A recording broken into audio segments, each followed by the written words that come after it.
Assalamualaikum warahmatullahi wabarakatuh. Selamat pagi anak-anak. Apa kabar kalian hari ini? Tentunya luar biasa sehat. Anak-anak, sekarang kita masuk ke pembelajaran 2 di tema 2 subtema 3. Sebelum pembelajaran kita mulai, marilah kita berdoa bersama-sama. Tujuan pembelajaran kita kali ini anak-anak yaitu yang pertama, dengan mencermati teks bacaan yang disajikan, siswa mampu menemukan informasi tentang gambar cerita. Dengan mencermati penjelasan guru, siswa mampu menjelaskan ciri-ciri gambar cerita. Dengan mengingat pengalaman yang berkesan atau menentukan suatu tema, siswa mampu membuat gambar cerita.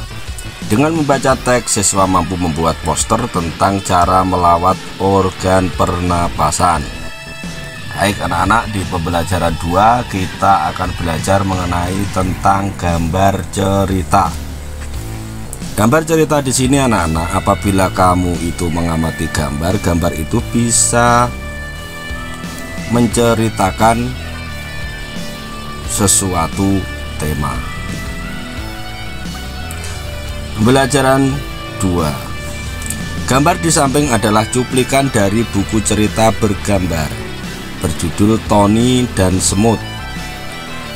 Inti cerita Tody dan Semut mengisahkan Tody yang gemar makan coklat dan kue-kue manis, tetapi malas membersihkan sisa-sisa makanan.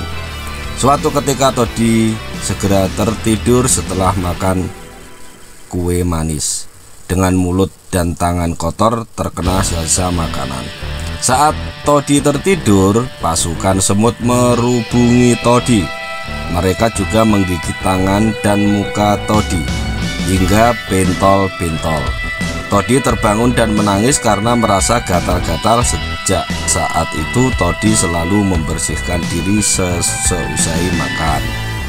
Anak-anak, seandainya tidak ada gambar, tidak ada tulisannya, itu hanya disediakan gambar, tentunya dari gambar itu kalian bisa menceritakan sesuai dengan gambar.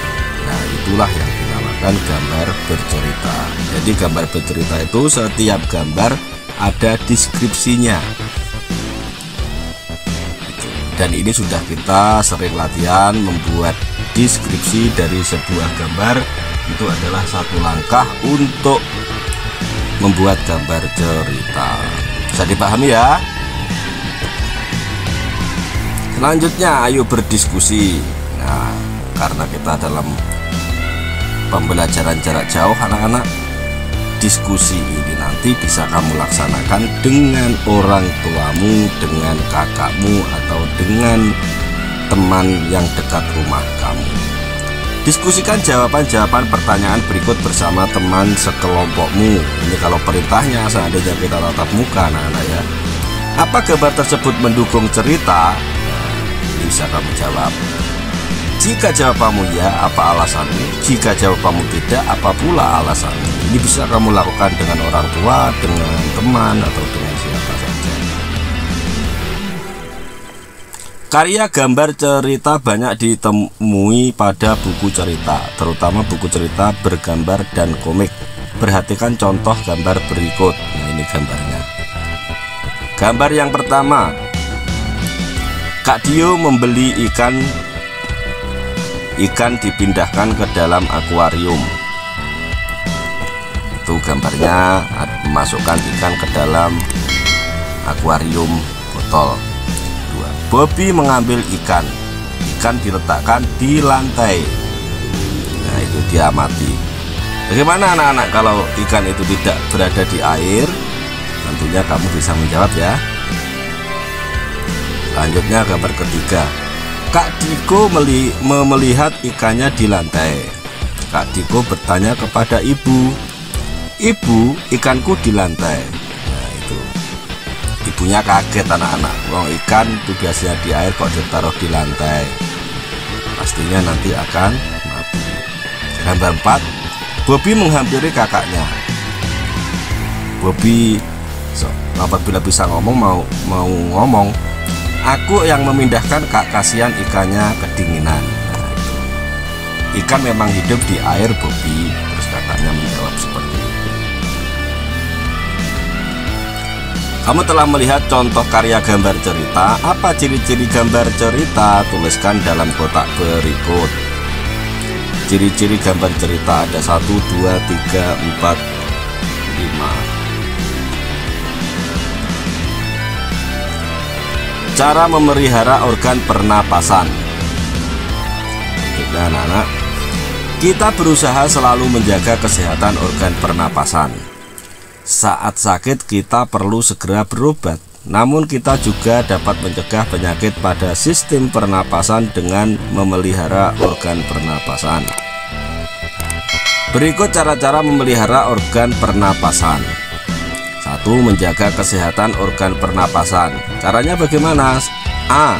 Makan makanan bergizi agar daya tahan tubuh terjaga baik. B. Berolahraga teratur supaya alat pernapasan terlatih baik sehingga dapat bekerja dengan baik. C. Istirahat cukup.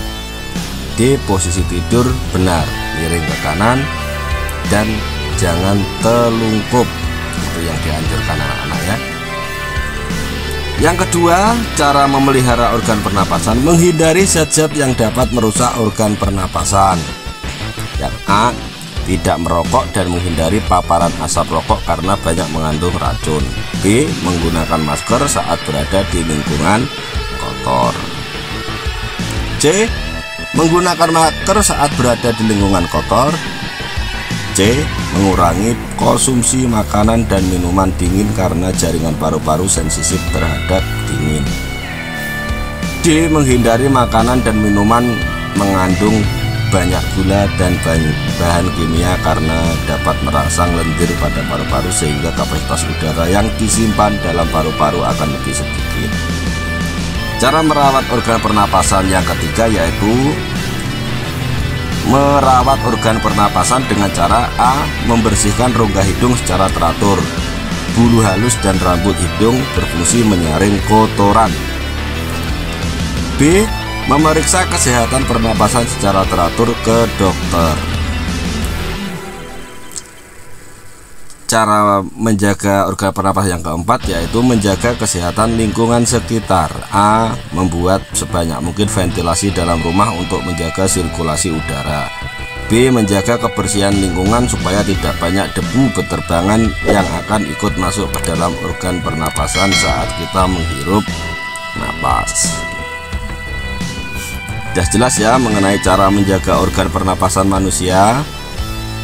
Karena kalian sudah belajar itu, makanya untuk ke depan kalian harus memperhatikan bagaimana cara menjaga organ pernapasan. Ayo berkarya anak-anak dalam buku siswa kalian. Kamu telah memahami cara merawat organ pernapasan. Buatlah kelompok bersama 5-6 orang temanmu. Buatlah poster cara merawat organ pernapasan. Pada pembelajaran 5 nanti kamu dan kelompokmu akan mempresentasikan poster yang telah kalian buat. Berikut beberapa contoh poster tentang kesehatan. Kalian dapat mencontoh desain untuk membuat poster tentang merawat organ pernapasan. Ini contohnya anak-anak. Gambar 1. Nggak mau kan tanganmu jadi sarang kuman, cuci tanganmu pakai sabun biar kumannya nggak nempel lagi. Itu ada jari tangan, ada kuman-kumannya itu digambarkan kecil-kecil itu. Terus gambar yang kedua, demam berdarah 3M, menguras tempat penampungan air, mengubur barang bekas, menutup tempat penampung air. Itu kalian bisa membuat poster yang seperti itu anak-anak ya. Itu sama. Selanjutnya materi kita yaitu tanggung jawab menjaga kebersihan rumah. Kamu telah mengetahui bahwa menjaga kebersihan di rumah menjadi tanggung jawab seluruh anggota keluarga. Dengan menjaga kebersihan di lingkungan rumah, kita dapat menghindarkan diri dari berbagai macam penyakit. Itu gambarnya, ada yang nyapu, ada yang ngepel. Itu kita di dalam keluarga harus berbagi anak-anak ya. Jangan yang lain bekerja membersihkan rumah, kamu diam saja main game, tidak boleh. Terus itu di dalam keluarga ada yang mencuci piring, ada yang menyiram bunga, ada yang membersihkan tempat tidur. Nah, di sini setiap bangun tidur sebelum melangkah dari kamar, kamu harus merapikan tempat tidur dulu ya. Terus setelah selesai makan, piringnya dicuci sendiri. Karena kamu sudah besar, sudah kelas 5, berarti sudah besar. Gitu. Apa saja yang dapat dilakukan di dalam menjaga kebersihan rumah? Nah, ini yang dapat jelaskan tadi.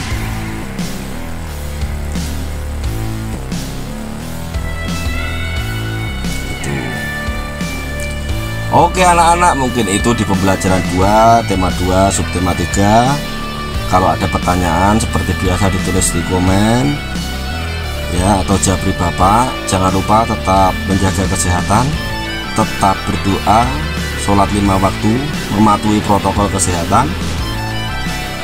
Sampai ketemu di video pembelajaran tema 2 subtema 3 pembelajaran 3. Akhiri, wassalamualaikum warahmatullahi wabarakatuh.